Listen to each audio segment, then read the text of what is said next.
할렐루야, 반갑습니다. 오늘도 하나님께서 주시는 은혜 함께 누리길 소망합니다. 오늘 말씀으로 우리 하나 되어 또 오늘 하루를 살아갈 힘을 얻길 원합니다. 자, 오늘 리딩 지저스 매일 묵상 함께 나눌 말씀은 누가복음 15장 말씀입니다. 우리 사랑하는 성도님들, 오늘 이 말씀을 잘 살펴보면 하나님의 마음을 발견할 수 있습니다. 하나님께서 잃어버린 영혼을 찾으시는 그 마음을 우리에게 잘 알려주십니다. 자, 우리 4절에서 7절 말씀을 보면요. 4절에서 7절 말씀을 보면 예수님께서는 먼저 잃은 양의 비유를 우리에게 가르쳐 주십니다. 한 목자가 100마리의 양을 치고 있었는데 그중 한 마리가 길을 잃고 사라졌습니다. 그러자 그 목자는 99마리를 남겨두고 잃어버린 한 마리 양을 찾아 나서죠. 그리고 그 잃어버린 양을 찾아내었을 때 그는 기쁨으로 양을 어깨에 메고 돌아와서 친구들과 이웃을 불러서 함께 기뻐했습니다. 우리가 여기서 주목해야 할 것은 무엇이냐면 목자가 99마리의 양이 있음에도 불구하고 단 한 마리를 찾기 위해서 애썼다는 거예요.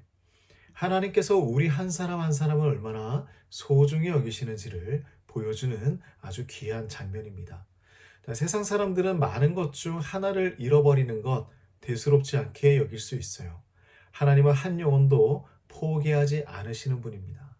99마리가 안전하게 있어도 하나님은 잃어버린 한 영혼을 끝까지 찾아 나서십니다.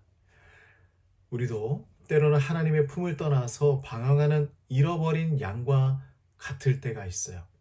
세상의 유혹, 죄악 속에서 길을 잃고 하나님과 멀어진 삶을 살아갈 때가 있습니다. 그러나 하나님은 그런 우리를 결코 포기하지 않으시고 끝까지 찾아오십니다.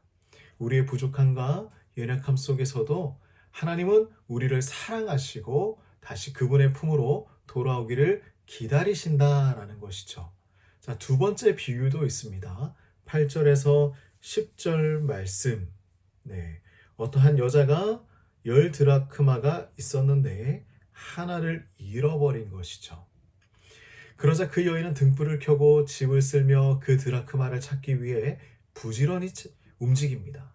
그리고 잃어버린 드라크마를 다시 찾아내었을 때에 이웃과 친구들을 불러서 함께 기뻐하고 있죠. 자, 여기서도 중요한 것은 무엇입니까? 한 여인에게는 값진 재산이라는 거예요. 이 드라크마는 당시 하루 품삯 정도의 가치가 있는 돈이었기 때문에 그것을 잃어버렸을 때 애타는 마음으로 이 동전을 찾았을 것입니다. 하나님도 마찬가지로 우리 한 사람 한 사람을 아주 소중하게 여겨주신다. 우리가 잃어버린 상태로 있을 때에 우리를 최선을 다해서 찾아내시는 분이 바로 하나님이십니다. 하나님께서 우리를 찾으실 때 그분의 마음은 단순히 어떠한 사무적인 마음, 뭐 해야 하니까 하는 일 이런 것이 아니라 애타는 마음으로 간절히 우리를 찾으신다라는 것이죠. 그래서 우리가 하나님과 멀어졌을 때에 하나님께서는 우리를 찾기 위해 온 마음을 다하고 계십니다. 하나님은 모든 것을 내려놓고 우리를 다시 그분의 품으로 데려오기를 원하시죠. 자, 하나 더 비유가 있습니다. 우리가 참 좋아하는 비유인데요. 11절에서 32절까지죠. 이 말씀을 보면 한 잃은 아들을 되찾는 아버지의 비유, 우리가 흔히 말해서 탕자의 비유, 이것을 말씀하고 있어요. 예수님께서 가르쳐 주시는 것은 무엇일까요? 한 아버지에게 두 아들이 있었는데 작은 아들은 아버지에게 자신의 몫을 유산으로 먼저 달라고 이야기를 합니다. 그리고 그 유산을 받아서 먼 나라로 가서 허랑방탕하게 다 써버리고 결국은 돼지 먹이를 탐하는 신세가 되고 말았죠. 하지만 그가 비참한 상태에서 자신의 잘못을 깨닫고 아버지에게 돌아가기로 결심합니다.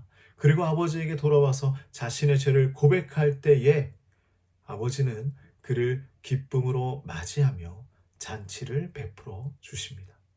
자, 이 비유에서 가장 중요한 것은요, 아버지께서 기다리고 있는 그 마음입니다. 아버지는 매일 아들이 돌아오기를 기다리며 지켜보고 있었어요. 그리고 아들이 멀리서 돌아오는 모습을 보자마자 달려가서 그를 껴안고 기뻐했습니다. 우리 사랑하는 성도님들, 하나님께서 우리를 이렇게 기다리고 계시는 거예요. 우리가 어떤 죄를 지었고 어떤 실수를 했든지 상관없이 하나님은 우리가 돌아오기를 기다리시는 아버지이십니다. 우리가 회개하고 돌아올 때 하나님은 기쁨으로 맞이하시는 것이죠. 우리에게 책망이나 또한 비난을 하는 것이 아니라 사랑과 용서의 손길로 우리를 품어 주십니다. 우리는 주님께 돌아가기만 하면 되는 것이죠. 자, 이 비유들의 공통점은 무엇입니까? 하나님의 기쁨이 있다라는 거예요. 예수님은 이 세 가지 비유를 통해서 회개하는 한 영혼을 찾으시는 하나님의 그 깊은 사랑과 기쁨을 보여주십니다. 자, 7절 말씀을 보면 이렇게 말씀하죠. 내가 너에게 이르노니 이와 같이 죄인한 사람이 회개하면 하늘에서는 회개할 것이 없는 의인 99으로 말미암아 기뻐하는 것보다 더하리라. 그리고 10절 말씀에도 말씀합니다. 내가 너에게 이르노니 이와 같이 죄인 한 사람이 회개하면 하나님의 사자들 앞에 기쁨이 되느니라. 하나님은 한 영혼이 돌아올 때에 하늘에서 잔치를 여실 만큼 기뻐하신다라는 거예요. 하나님께는 많은 수의 의인들보다 한 사람의 회개가 더 큰 기쁨이 되는 것입니다. 이것은 하나님께서 우리를 얼마나 소중하게 여기시는지를 보여주고 있는 거예요. 우리도 이 하나님의 마음을 본받아야 합니다. 주변에 잃어버린 영혼들을 찾기 위해서 힘을 다해 애쓰고 그들이 하나님께로 돌아올 때에 함께 기뻐하는 마음을 가져야 합니다. 그리고 우리 자신이 하나님께로부터 멀어졌을 때 언제나 돌아갈 수 있는 아버지의 품이 있음을 기억해야 합니다. 하나님께서 우리 모두를 기쁨으로 맞아주시는 이 아버지이심을 기억하며 그분의 사랑을 깊이 경험하는 그런 삶을 살아가길 주님의 이름으로 간절히 소망합니다. 하나님 아버지, 우리도 때로는 잃어버린 양과 잃어버린 드라크마와 잃어버린 아들처럼 살아갈 때가 있습니다. 하나님, 우리가 하나님께 항상 돌아가게 하여 주시고 하나님과 함께 참 기쁨을 누릴 수 있도록 도와주시옵소서. 오늘도 하나님 앞에 긍휼을 구합니다. 우리의 삶을 지켜보아여 주시고 하나님께서 원하시는 그 삶으로 우리를 인도하여 주시옵소서. 우리 사랑하는 성도님들 삶을 오늘도 지켜주시옵소서. 예수님의 이름으로 간절히 기도드립니다. 아멘.